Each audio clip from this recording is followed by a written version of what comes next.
Fontanet. Hayden Fontanet. Mr. Rojas, it's a sentencing.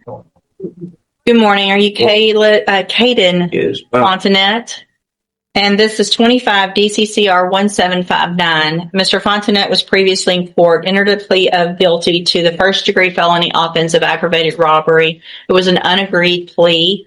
I've received the pre-sentence report. Have you both had an opportunity to review that report? We have, Your Honor. The state is, Judge. Are there any additions or corrections to the report? Not from the defense. Not from the state, Judge. And Mr. Coleman, you said you have a witness or some evidence? Actually, Judge, Mr. Rojas has graciously stipulated to the admission of the surveillance video from the convenience store in question. So I need to call my custodian record. With the court's permission, first of all, I'm offering states one. No, Judge. Make that states two because this one was the plea admonishment documentation, please. I'm offering states two. No objection. States two is admitted. Permission to publish, sir? Yes, sir. Judge, I think that's all I wish to publish unless the court wants to see the entirety of the video. I think that's enough. Any other evidence or witnesses? No, Judge, just brief argument if I may. Any other evidence or witnesses for Mr. Rojas? No, Your Honor. Mr. Rojas, you may make argument first. Thank you, Judge. And obviously, after seeing that video, it makes what we're asking for harder to do. What we're here asking for this morning, Judge, is probation. Mr. Fontanet, he is a young offender. I know the court is tired of hearing the same story over and over, and young guys with guns in here. He's got a limited criminal history. I believe this is his first felony. He's never been on any kind of felony supervision or felony probation. Unfortunately, he's just fallen into the same situation that we see so many other youthful offenders fall into. He's got no direction in life. He's very little support at home. Sees no way out of the situation that he's in, so he goes and decides to rob a store and get some money. Did the wrong thing. And if his story in the PSI is to be believable for what I believe is the right reason, he's trying to help his mom at home, trying to pay some bills, keep the lights on. Certainly there are better ways to go about doing that. And I hope that the time in jail has taught Mr. Fontanet that. So you're done. We've got options here, Judge. We can send him to prison or we can put him on probation. Certainly he's on the road if this conduct continues, he's on the road with prison. I don't know that the day is the best time to make that exit for him.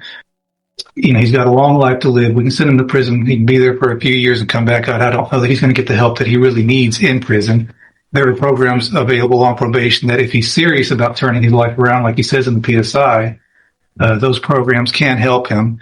And if he does take advantage of those, it in turn would make the community a little bit safer. Because there'd be one less guy running around with a gun when he does get out of prison, if that was the road that you chose to take. Planning on living at home with his mom. I think he has some younger siblings there. To his benefit, before he was even arrested, he started a GED.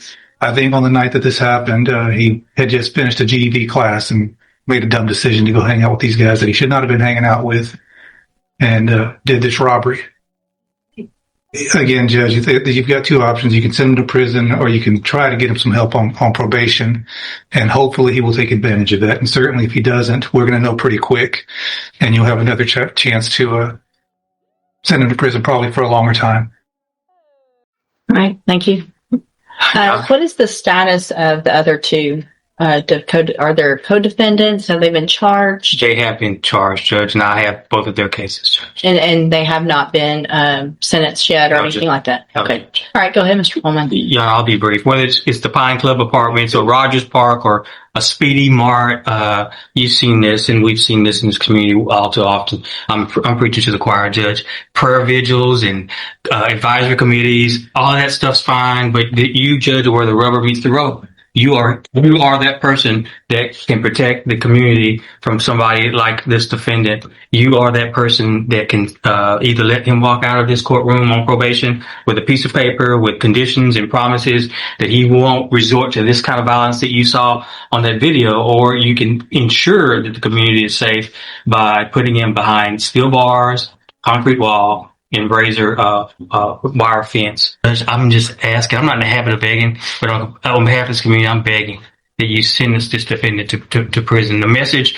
that needs to be sent to this defendant and his circle of friends and anybody who would want to be like this defendant is that if you pick up a gun with the intent to commit violence, you're going to pick up a 15, 20, 25-year prison sentence, Judge. And I'm just asking that you do this on behalf of people who live at the Pine Club apartments, who just want to live in peace, people who want to go take a walk at Rogers Park and not be robbed, and somebody that wants to stop at a Speedy Mart convenience store and pick up some snacks without becoming a victim of a robbery. That's all I have, Judge. Thank you, Mr. Coleman. So, Mr. Fontenette, there was a time some years ago that there really wasn't even a question. Everyone, state's attorneys were recommending youthful offenders, probation. Let's give everybody an opportunity. And things have just changed in such an incredibly dangerous way with young people doing what I just saw you do on that screen. I cannot imagine the fear that person had that was working in that store, that he now has, just trying to go to work, make a living, and go home. And he has 3 people come in and not just grab a little quick something and run out, but terrorize him for quite some time. Pulling him around, yanking him around, putting guns in his face, all 3 of you. I also, in addition to the PSI, get jail incident reports. And you apparently like to fight and jump people, which is what's been happening in the jail. So it makes it very difficult for me to go, oh, this is somebody that's going to get out and behave, who can follow the rules, because you can't even follow the rules in jail. And the pre-sentence report shows that you're a high risk level, which tells me that after they've looked at everything, that you don't have, unfortunately, a good likelihood of being successful if I were to put you on probation. And Mr. Coleman's right. We're tired of it. And there's got to be something done. So in cause number 25, DCCR 1759, I'm going to find that you entered your plea of guilty freely and voluntarily. I'm going to find sufficient evidence to find you guilty. And at this time, I'm going to find you guilty of aggravated robbery. I'm going to sentence you to a term of 25 years in the institutional division. Come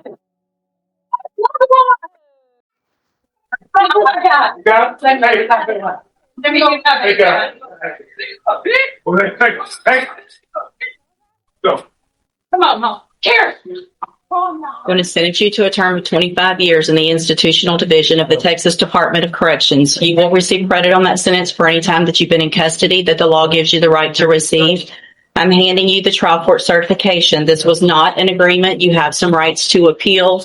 I have also handed you a written admonishment regarding your ineligibility to possess a firearm or ammunition. Because of the judgment entered against you, you're ineligible under Texas law to possess a firearm or ammunition. Possession of a firearm or ammunition could lead to charges against you. You can talk to Mr. Rojas about any questions you have about that. I am making an affirmative finding of a deadly weapon. Mr. Fontenette, I understand that this is harsh, and I know you believe this is harsh, but I think this is necessary. I hope that you go and you make things right. You can, for ammunition. Possession of a firearm or ammunition could lead to charges against you. You can talk to Mr. Rojas about any questions you have about that. I am making an affirmative finding of a deadly weapon. Mr. Fontenette, I understand that this is harsh, and I know you believe this is harsh, but I think this is necessary. I hope that you go and you make things right. You can get out of prison. You're still